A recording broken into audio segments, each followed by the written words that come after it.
the same rules apply online as apply offline, and that goes for criminal law as well. Article 19 wants to see criminal law respect freedom of expression standards, and that's very important.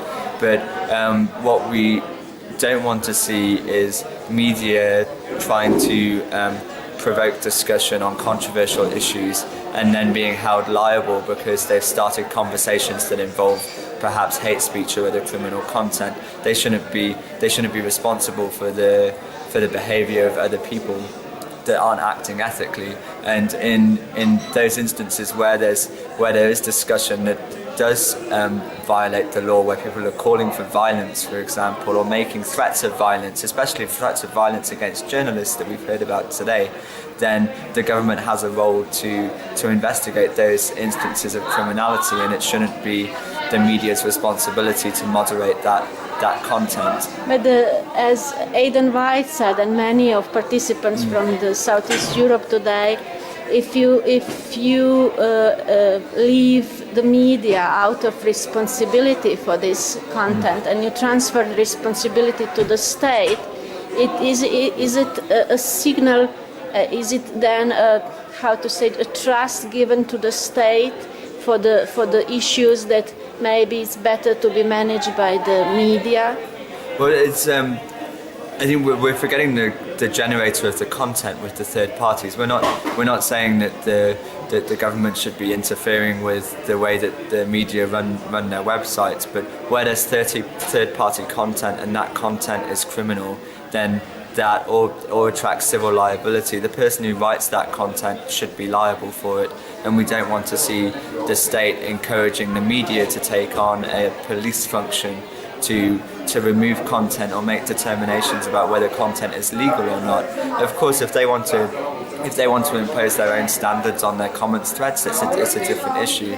But they shouldn't be obliged by the state to act as a policeman of what other people are saying about their news. We don't see that as productive. And you are completely sure that it is in the way how to approach users or citizens generated content online in response to the journalist products should be treated differently than in the traditional media, where letters by readers and so on were part of the responsibility of the editors. That's true, but if you take the comparison with letters to the editors, they're received by the editor. The editor reads them, and then the decision is taken to put them into the newspaper.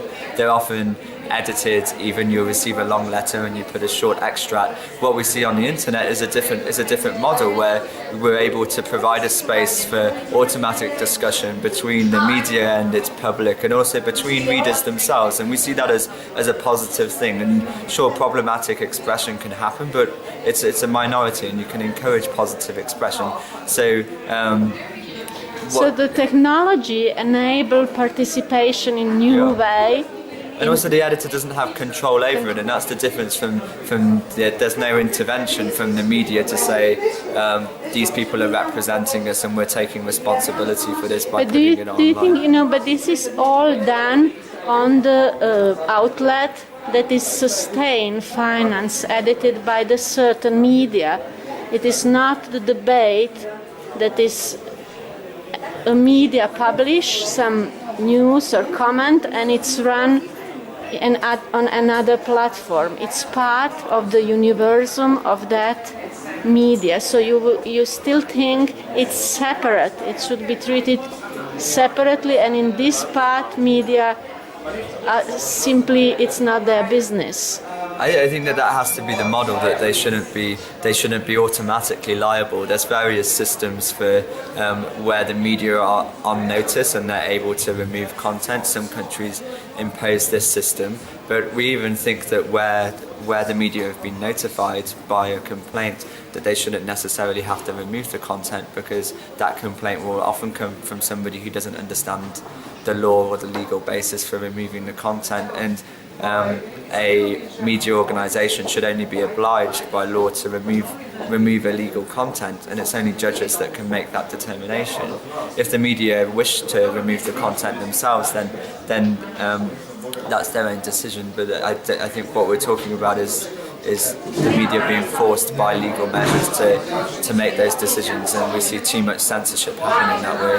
How do you consider the practices explained by Alfred from Albanian newspaper, where they, on their own, introduce strict moderation and filtering and losing audience because of that?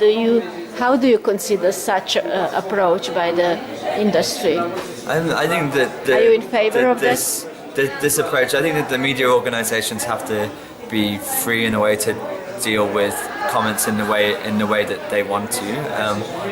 But this level of moderation that he was talking about, where they're removing 80% of comments, is very time intensive, and I think the media could serve the public interest better by investing that time in journalism rather than policing the content of other people.